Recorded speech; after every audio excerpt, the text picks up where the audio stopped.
Bruh, I don't have any ideas. What do I make a video on? Flee the facility. Yo.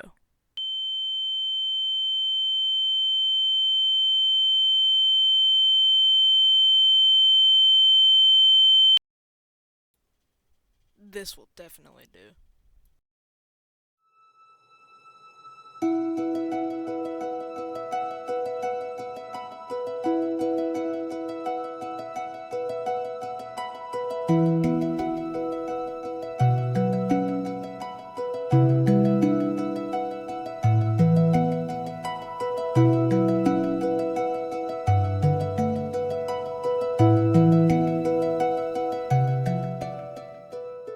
Flee the Facility came out on July 1st, 2017. It was a simple game where 2 to 4 survivors had to hack computers to unlock the exit to a facility while avoiding the beast.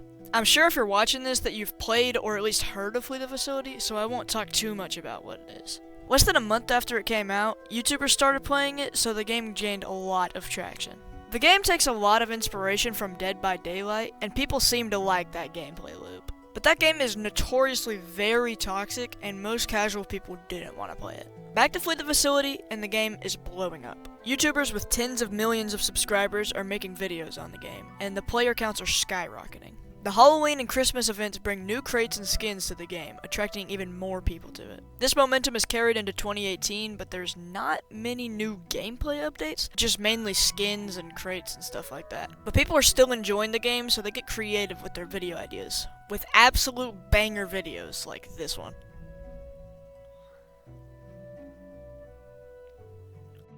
After a while, people got kinda bored because of the lack of gameplay updates, so Flee kinda died for a little bit, until the second anniversary in July of 2019. When the second anniversary update came out, it brought a new cool looking set, as well as bringing back the first anniversary classic set, and brought many old players back to the game after the drought of updates, and attracted a lot of new players to the game too. Not much after the second anniversary update came out, Flee the Facility hit 1 billion visits, and they updated the game again, adding the 1 billion set and a new map. Airport.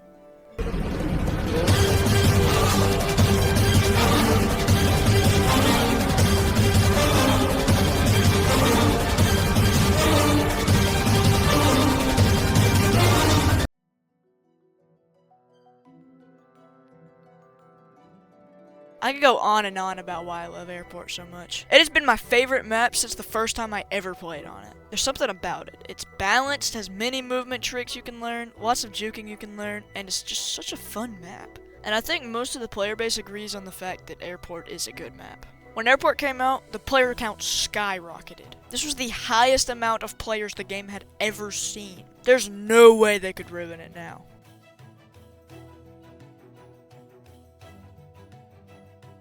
So they could ruin it. After the Airport update, updates were very slow coming and often delayed multiple times. There was no new gameplay updates, only more and more cosmetics. It seemed like Flee was becoming Fortnite. And even the cosmetic only updates were being delayed.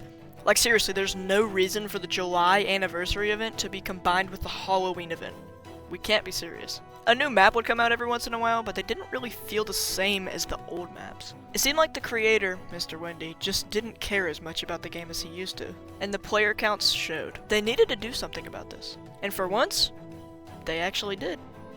I know I've been being negative for a bit, so let me glaze for a minute. So in 2023, the Halloween event got delayed, as usual. People weren't even surprised at this point. October passes, nothing. November passes, nothing. But on Christmas Day, 2023, a monumental update would drop. On Christmas Day, 2023, the creator of Flee the Facility dropped the Naughty and Nice Winter Festival event. This event dropped a bunch of cosmetics, which were actually some of the best in the game in my opinion. The sewer treatment plant, laboratory complex, and abandoned facility Optimus maps, as well as making credits easier to get, which let players get more of the credit bundles and crate sets easier. Because the amount of grind before that update came out, and even after, it's still a lot of grind to get every single credit set is terrible.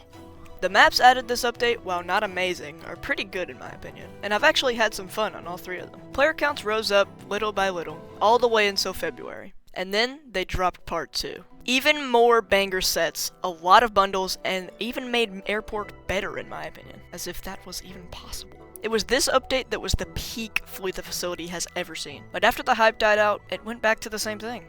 Delayed updates. But this time, it wasn't for long.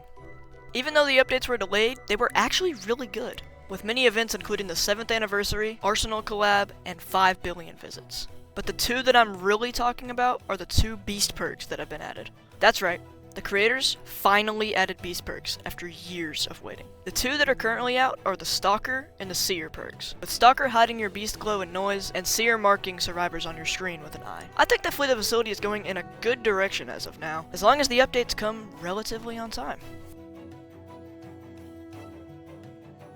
Now that you know the entire history of Flee the Facility, I have something to say. Flee the Facility has the best gameplay that it has ever had in its entire lifespan, and player counts right now are showing it. The creators have been locked in, and, well, getting some reward. I think there should be more. If you're watching this, and have never played Flee the Facility, go try it out. And if you have, show some love and get back on it. I want 100,000 players on Flee the Facility. That would be cool. Let's revive Flee the Facility. Anyways guys, hope you liked this video. If you did, please consider subscribing and leaving a like. If you have any suggestions or something to say, leave a comment. I respond to every single one. And with that, see you guys in the next one. Bye.